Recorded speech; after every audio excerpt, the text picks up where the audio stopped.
লোকটিকে বলল, দাঁড়ান, ছাতা আর ব্যাগটা নিয়ে আসি। বলেই আবার হাতড়াতে হাতড়াতে ছাতা খুলতে লাগলো ও। অমনি লোকটা টর্চের আলো ফেললো ঠিক ছাতাটা যেখানে আছে তার উপর। গালিব অবাক হলো ওর কাজে।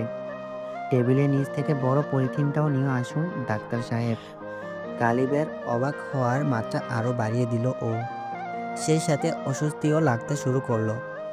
এত রাতে এই ঝড় বাদলের মাঝে কারো মুখ ঢেকে রাখার তো কথা নয়। এই লোক গ্রামের কোনো চোর ডাকাত নয়তো আবার। এবার দেখছি আমার ঘরে কোথায় কি আছে সেটাও জানে। গালিবের মাথায় ঘুরতে লাগলো কথাগুলো। ছাতার সাথে লোকটার কথা মতো টেবিলের তলা থেকে বড় পলিথিনটাও নিল ও। ব্যাগটা নিতে যেতে লোকটা বলে উঠল, ওটা লাগবে না ডাক্তার সাহেব, শুধু আপনি সাথে আসলেই হবে। মানে, কে আপনি, আর আমাকে নিয়ে যাবেন কোথায়? আমি কে সেটা একটু পরে জানতে পারবেন। আর যাব জামিলদের বাড়ি। চলুন আমার সাথে। জামিলের নাম শুনে আর কোনো কথা না বাড়িয়েই ওর সাথে চলল গালিব। লোকটা পলিথিনটা জড়িয়ে নেয় নিজের মাথায়। দ্রুত পদে জামিলদের বাড়িতে ঢুকেই লোকটা টর্চের আলোয় দেখতে পায় জামিলের বাবা ছুরি নিয়ে তাড়া করছে জামিলের মাকে।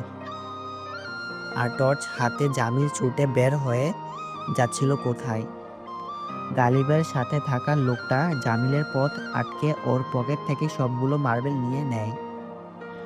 ওদিকে মাটিতে আছাড় খেয়ে পড়ে যাওয়া জামিলের মায়ের দিকে তেড়ে যাওয়া জামিলের বাবার কাছে দৌড়ে যায় গালিব। গালিবের সাথে ধস্তাধস্তি শুরু হয় জামিলের বাবার। আচমকাই জামিলের বাবার পেটে ঢুকে যায় ছুরিটা।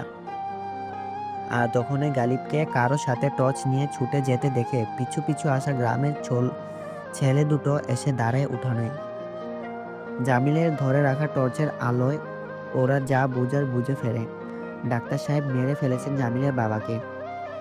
গ্রীষ্মের একটা সুন্দর বিকেল। গালিব বসে আছেন একটা কাঁচ ঘেরা রেস্টুরেন্টে। প্রায় আধ ঘন্টা ধরে অপেক্ষা করছেন কোনো একজনের জন্য। অপেক্ষায় বিরক্তি কাটাতে এক কাপ কফি অর্ডার করেছেন কিছুক্ষণ আগে। লাল চুলের এক ওয়েটার কফি নামিয়ে রেখে গেল টেবিলে। কফির মগে একটা চুমুক দিয়ে বাইরে তাকালেন তিনি।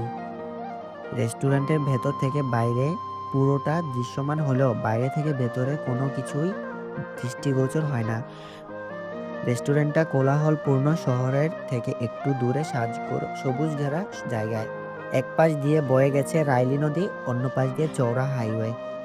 রেস্টুরেন্টের বাইরে লোকজনের উপস্থিতি একদম না থাকলেও হাইওয়ে ধরে একের পর এক গাড়ি চলে যাচ্ছে সাই সাই করে।